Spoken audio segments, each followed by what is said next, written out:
ألا من كنت مولاه فهذا علي مولاه، اللهم وال من والاه وعاد من عاداه.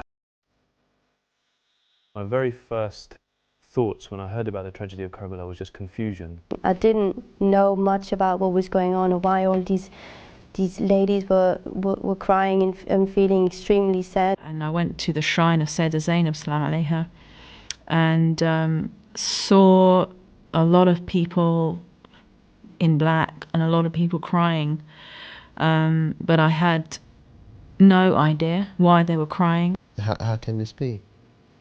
How? You're looking at 72 versus 30,000. I accepted that Islam is my faith and that the family of the Prophet and the Prophet himself are my family. It's not until I understood what he was bringing and what he was teaching and the beauty, and I could see that actually what he had died for and what he'd lived for, that's when I got the attachment to him. For the next 9 days, there's nothing more important. Nothing more important. A lot of people forget that the reason we mourn for Imam Hussein and the companions and the family that were massacred there is actually because it's a protest. Abbas was one of the people who actually did what we were all going to do. I came back to England and I was saying to people, you must go, you've got to go to Iraq. And they said, no, Imam Hussein is in my heart, you know. So no, it's not the same, you've got to go there. It's become like a craving for me. So when Muharram ends, I want it to come back. It's an opportunity for you to better yourself by remembering his personality. Mahatma Gandhi, he said himself that it taught him how to attain victory without being oppressed. When you look at what happened at Karbala on the day of Ashura, you realize that whatever happens to us, whatever happens to me, whatever happens to one of my family members, it is nothing in comparison. The message is eternal. It's about oppression and it's about injustice and it's about standing up to evil. They are elevated people. And these are people of Muhammad.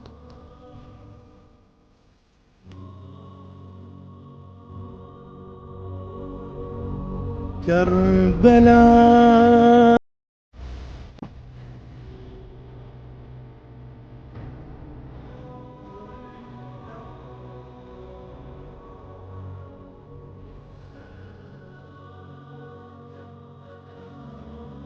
Although the past is somewhat patchy to an extent, what I remember of my reaction when I first heard the story of Imam Hussein alayhi salam was one of disbelief. I couldn't work out how it was possible that the grandson of the Holy Prophet, just 50 years after the demise of the Holy Prophet, peace and blessings be upon him, was treated in such a brutal manner. I couldn't understand how this could be possible because, again, my understanding of Islam had been via the textbook up to this point, and I had this kind of very utopian idea with regards to Islam. This was a religion of peace. This was a religion of justice. This was a religion that recognized things like piety and bravery and knowledge. So I couldn't quite understand how this had happened. And then, of course, my first experiences of majalis, that didn't really help that much, to be honest, because at the time, from what I recall, my access to English lectures in London, where I was living, were at best limited. In fact, I don't recall any centres, and I'm talking nearly 20 years ago now, I don't recall any centres having English as their main programme. I know there were maybe one or two, and I could be wrong, but from recollection there were maybe one or two that had like maybe a 10-15 minute prelude or an introduction in English. So yeah, I mean, it wasn't great, and my understanding wasn't too profound either, although there were one or two books available in English even back then, which helped to understand a lot more. And I remember one particular centre going to, it was an Iranian centre. And of course the lecture was in Farsi, so I didn't really pick up too much. And I remember the majlis starting, and then I think about 40 minutes or so into the lecture, all of a sudden the lights went off. And that first of all freaked me out, because I was thinking, okay, what's this all about? And then within literally a couple of seconds, I was listening to grown men behind me, in front of me, either side of me, crying out loudly. You know, and they were quite animated as well while crying, and I couldn't help but think that these must be nothing other than crocodile tears, because why or how is it possible for somebody to cry so immediately after, you know, lights going out, and the lecturer seemingly said something that's caused this. And so I was, I wouldn't say freaked out, but just very skeptical of the environment I found myself in, and what the men were doing at that time. When I first started researching Islam, of course I knew of Imam Ali alayhi salam, and I'm fairly sure I knew about Imam Hussein as well alayhi salam.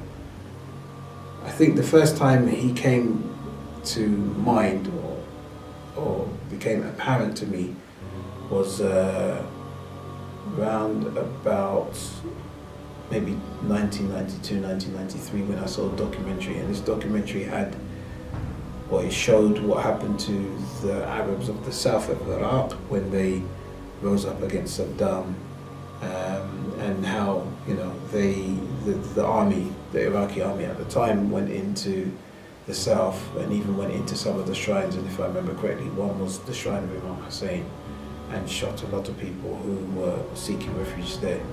So that was probably the first time I heard about him.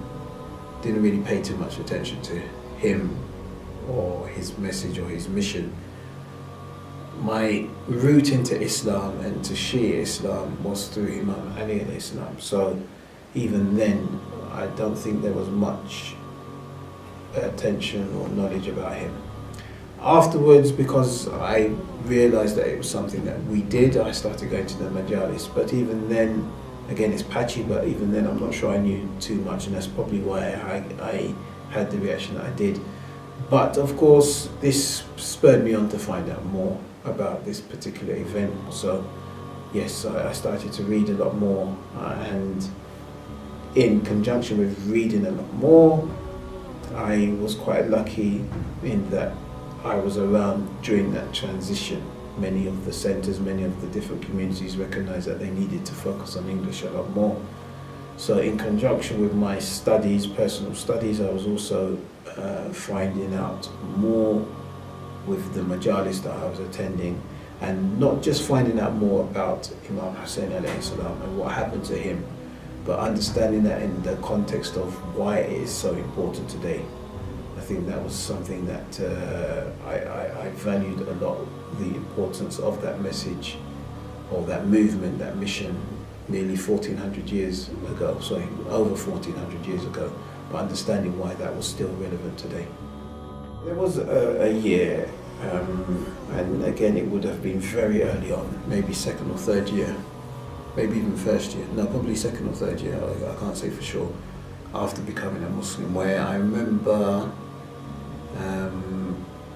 being around a particular centre in the evening and noticing that I was seeing men and women, you know, in ones and twos coming towards the mosque or the Islamic centre, and then realising that they were all wearing black.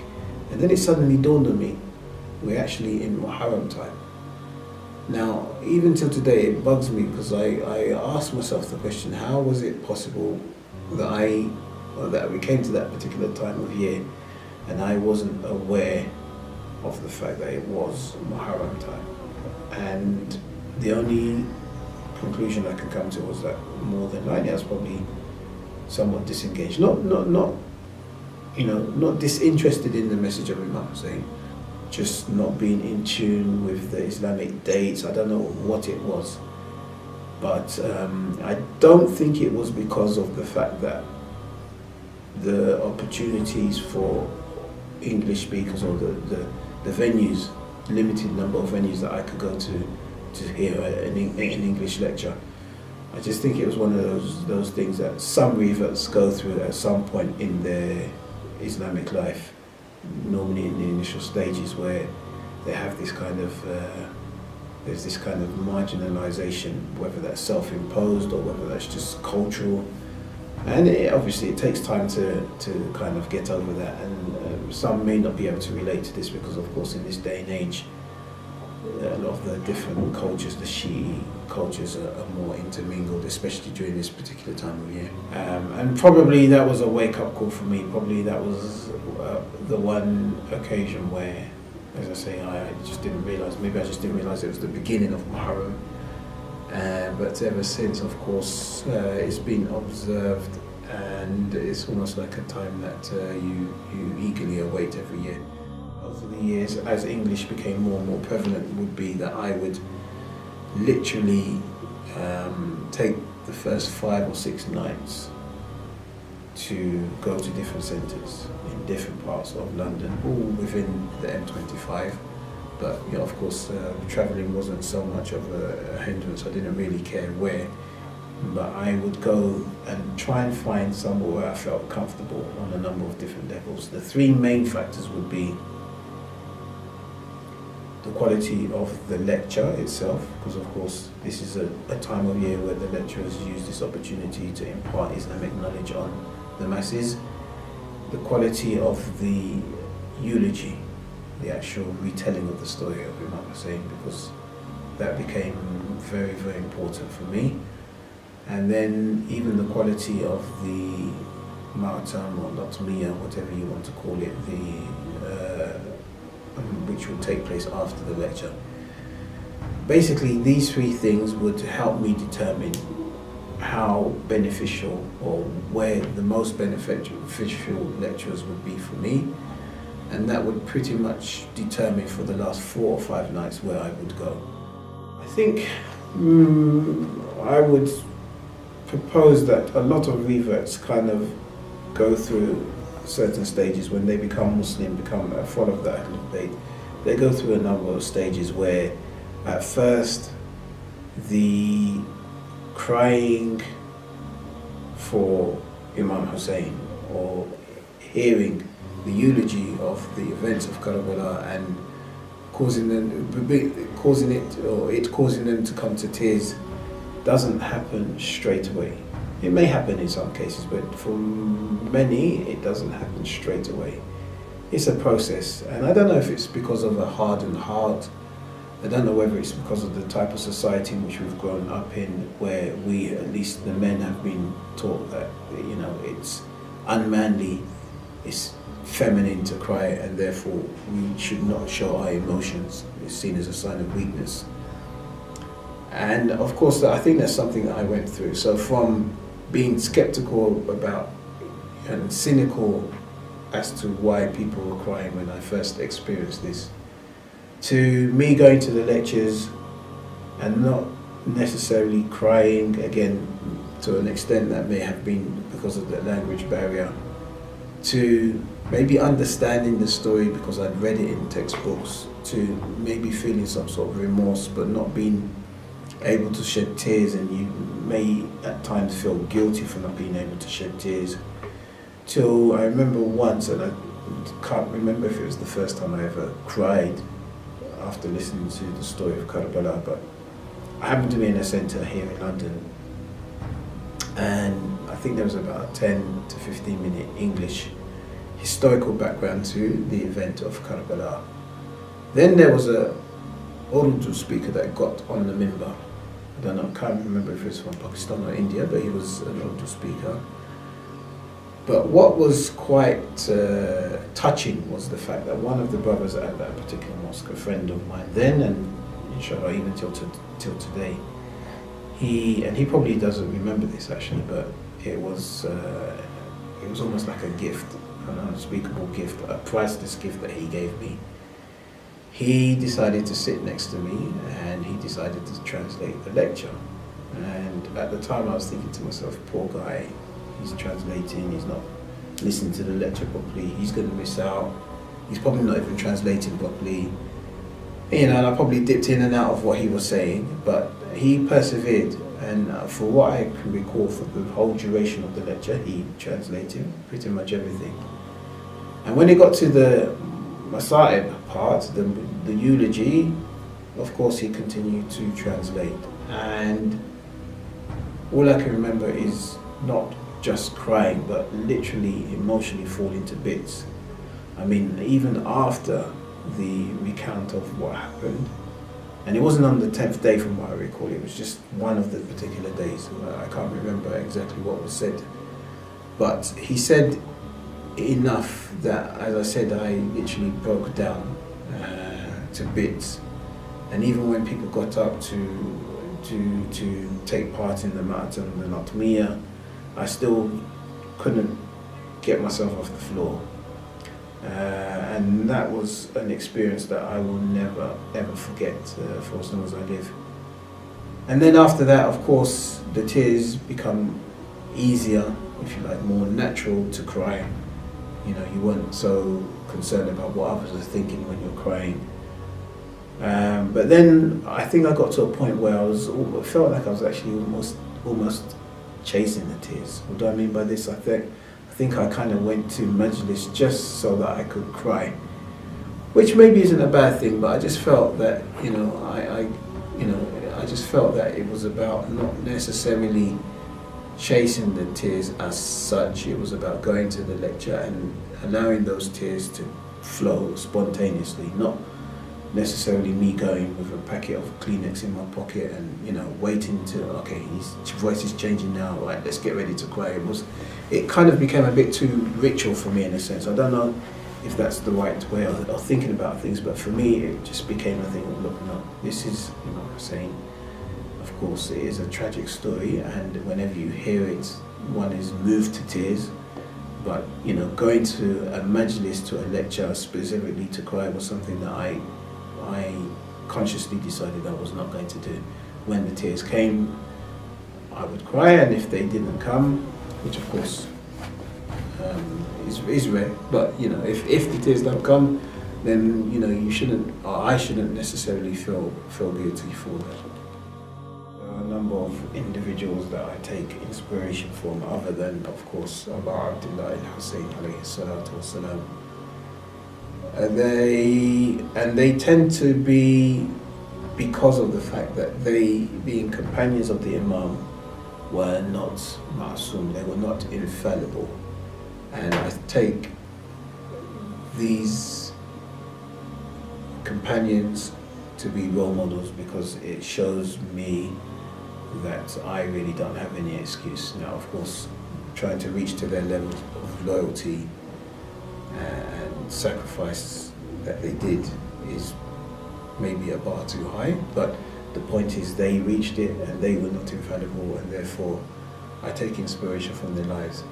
And one person who comes to mind actually is the Christian Wahab, who, you know, sacrificed himself despite the fact that he was a Christian, although according to the narrations he did become a Muslim before going out to the battlefield. I think that was a story that was quite touching, again coming from a Christian background myself, you know, knowing that he was a very young man, knowing that he'd only just got married. You know, I found that story quite touching, and the way in which his wife also dies alongside him, that was definitely something that touched my heart. And even the gesture of the mother when they decapitate him and throw the head towards the camp of Imam Hussein alayhi salam, the mother, a Christian lady, says that, you know, picks up the head, dusts off the sand and throws it back and says, we gave this, in other words, her son, for Imam Hussein, and what we give, we don't take back. So that is these subtle kind of touches, the level where you see the level of loyalty and determination to serve and die and sacrifice themselves for Imam Hussein. And of course, I think none other than Benin comes to mind for this, not just because she gave birth to 4 sons, knowing that they were going to, well, they were being born and they were being brought up just so that they could serve Imam Hussein and die in trying to protect him. But you know, you can see the level of her loyalty to her Imam, the Imam of her time, when the caravan comes back to Medina and she's asked as to, well, she's asked as whether or not she is aware of what happened. And somebody like me would ask the question, what happened to my sons? But she doesn't. She always focuses on Imam Hussein alayhi salam. Even when she's asked, well, you know, one after the other, they tell her what happens to each one of her sons, and her focus is always, what about my son Hussein alayhi salam? I think, you know, there's no, for me, this is probably one of the most inspirational figures, although, you know, she wasn't actually there, from the story of Karbala. One of the main lessons that I try to take from Karbala and Ashura, what is the virtue of patience. And what I mean by this is to persevere despite all of the difficulties that somebody is going through. And it's very easy for us, I think, in my humble opinion, to persevere. I mean, it's difficult, of course, when you're in a particular situation, be that financial or health-wise. It's difficult at that moment in time, but I think it's easy to gain inspiration from Imam Hussein alayhi salam, because you try and compare your difficulties, your problems with what he went through on the 10th of Muharram 61 AH, and you compare it to what you're going through, and there is absolutely no comparison whatsoever. And so I think and I hope that having that kind of inspirational connection to Imam Hussein alayhi salam helps, at least I try and use it to inspire me to be more steadfast in the face of any difficulties that I'm going through. And of course, connected to patience is also being content. I think, again, one of the, would I dare say, beauties in this tragic event is all of these beautiful messages, subliminal messages that the Imam is passing on. This is a man who loses his whole family, and as we all know, loses as well his 6-month-old baby. And in that moment when he's, you know, if you like, going backwards and forwards, we're told 7 times, the words that come from him, and I think are very profound, where he says that, you know, he is content with the decree of his Lord. You know, how many times have we been in situations where things don't go to plan? We lose a loved one, or we lose out financially, and we may not outwardly, explicitly blame God, but we become very angry with God, for example. This is somebody whose situation apparently seems so dire, and of course it isn't, because he is fully aware of the whole picture, this not just this life but the afterlife. Yet even in that most trying of times is still making it very clear that he is content. As long as Allah is happy with what is going on in terms of what he is doing, then he is content as well. And I think that's a beautiful, priceless message that we can take from the life of Imam Hussein. Alhamdulillah, I have had the opportunity to visit Karbala now, I think maybe 7 or 8 times, I can't quite remember. The first time I went to Karbala was in 2009, and I actually went because I was asked to go and present a number of programs for Ahlul Bayt TV. And the experience was surreal, comes to mind, because I remember going to Karbala and we spent a good 10 days, although we were filming most of the days, so we didn't get time to go to the haram, to the shrine as much as maybe one would have liked. But I remember the first time I got there, it was almost weird, and I use the word surreal again in the sense that I felt I knew so much about the Imam, and hearing his story every single year, to suddenly being within the vicinity of where he was laid to rest, it was almost like I couldn't believe I was there. And I don't know, I could never come to terms with it on that first visit. It was just, I never got over that, you know, where my head was. I was kind of in this almost limbo to an extent. I don't know, so much had happened in that place. So many people had died. So much emotion around the world is expended because of what happened in that particular place. This Imam is so pivotal in the kind of psyche of the Shias because of what he stood for, and not just what he stood for, but the legacy of his sacrifice, i.e., you know, we all often say that he is the savior of Islam. If it wasn't for this particular sacrifice, then Islam today would either not exist, or would probably exist in a very exoteric form. So I think there's just so much to ponder over. There's so much to contemplate. There's so much to be grateful to Imam Hussein alayhi salam for. That all of these thoughts just, I don't know, probably overwhelmed me, such that I don't know, I just felt like I hadn't appreciated the magnitude of this person, and I hadn't paid back, and of course I can't pay back, but I hadn't done what I could do to show some sort of gratitude to the Imam for what I had done. There were just so many different things. It was introspective, it was more on a kind of global level, it was more on a spiritual level. There were just so many different ways and means of trying to connect to this Imam that maybe I just needed to not think. Maybe I just needed to just sit and be grateful for being there. And maybe I was just trying too hard to think about too many different things and without any real results. But as I said, alhamdulillah, I've had the opportunity to go on a number of occasions since, and I think slowly but surely you kind of learn your own, well, at least for me, I learned my own strategy for, you know, maximizing my spiritual time at the shrine.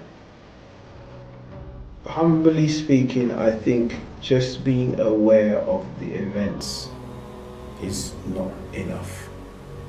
I think the reason why Allah subhanahu wa ta'ala has so many anecdotes from history in the Holy Quran is because there's always an underlying message, there's an underlying lesson that needs to be learned from this. And I think this is definitely the case with Imam Hussein alayhi salam. And my understanding of history, if you like, the forces of good and evil, my understanding is that even from the time of Adam alayhi salam, with his sons Cain and Abel, Habil and Qabil, we have had these forces battling each other. Again, when we read the stories of the different prophets, the prophet, whoever it may be, Ibrahim alayhi salam, Musa against Fir'aun, Ibrahim against Nimrud, Dawood and Sulaiman against the enemies of their time, whichever prophet you hear about, whether it be in the Bible or in the Quran, you find that they had to battle with the forces of evil of their day. And I understand the stand of Imam Hussein to be, if you like, the pinnacle, the ultimate battle between the forces of good and evil. And in a way, this was just history repeating itself. Now, why do I go every year? Because I think, even though I say this was the ultimate battle, of course life carries on. That was 1430 something years ago. Life carries on. We still are having this battle between the forces of evil and the forces of good. And I think what that particular event tells us is that we need to always recognize which is which. Life without deciphering or determining what is good and what is evil is a life where you're more than likely going to go astray. Hussein is a beacon of light. Yazid is, if you like, for the representative of all that is wrong. And so this is what our life should be about today. I think the ritualistic aspect many would find difficult to understand, but again, I think one of the first things that we would, or I would need to do would be to try and get the message across to whoever I was speaking to about what this man means to me, and of course to the followers of the Ahlul Bayt. Try and get home the message that in much the same way that the Prophet is the dearest person to me, more so than my own parents, more so than my wife and my children, or at least should be, that is also the status of Imam Hussein, because if it wasn't for him, I wouldn't know who the Prophet was anyway.